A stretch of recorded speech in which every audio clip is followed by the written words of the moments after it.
Okay, we're doing a video out here today, and I'm not exactly sure what the quality will be because of the wind, but anyway, we're going to be talking about the Calgary Flames GM hire as they have hired Craig Conroy.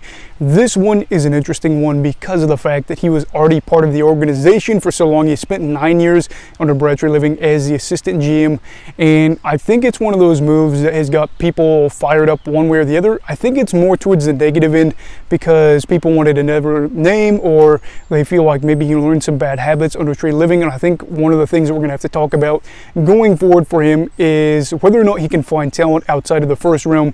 I read a tweet the other day talking about how Living, especially in recent years, has not been able to find or had not been able to find a lot of success outside of the first round, where a lot of the guys that he drafted outside of there ended up not playing for Calgary. And so that is kind of unfortunate for him as he mutually parted ways with the Flames.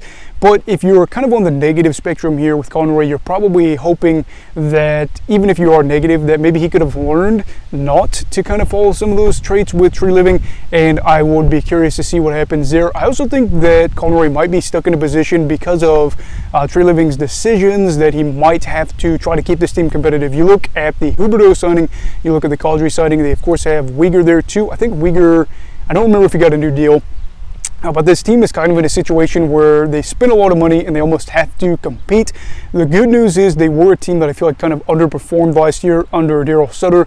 Sutter had them in a spot to where they could win some games, but they didn't really have many third period comebacks, if any. I think late in that stretch I saw a Sportsnet graphic talking about how they had 0 third period comebacks, so that's not great. They were a team that was built to kind of maintain the advantage that they had, so if they had a lead, they were built to keep the lead, but they're not a team that could rally back if they were facing a deficit. Now that Sutter's gone, you do wonder a bit if the organization will open up and the fans and the players can kind of breathe a sigh of relief, as it appeared that if Daryl was going to come back, the multiple players were going to ask for a trade.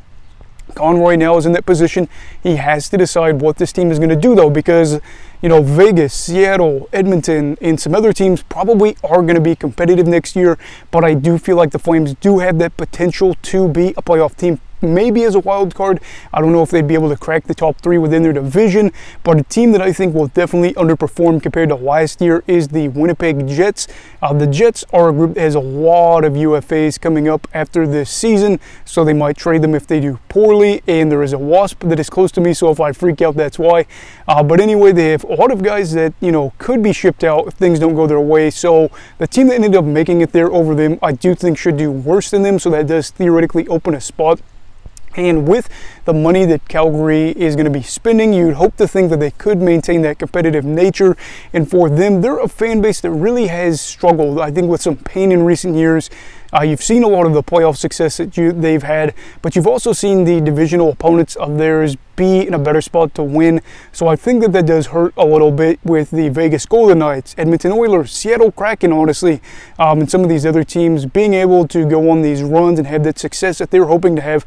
Calgary has had some really good seasons in recent years. They just haven't been able to knock down that door. So we will see what happens with Conroy. Again, the biggest thing is going to be whether or not they're able to draft well, how he's going to manage the cap, especially with the roster that they do have, and kind of see, I think, what direction they'll head after this first year underneath him. Really excited to see what he does in the draft, as the Flames will figure out what they're going to do. But anyway, what are your thoughts on this hire, whether they be good or bad? Who else did you want if you didn't like that hire? Let me know down below in the comments. Also, please make sure to like this video if you enjoyed it. Subscribe if you're new. Everybody stay safe.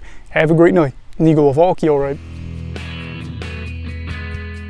Goodbye, Brigadiers and Brigadettes. This is your captain signing off. Have a great night.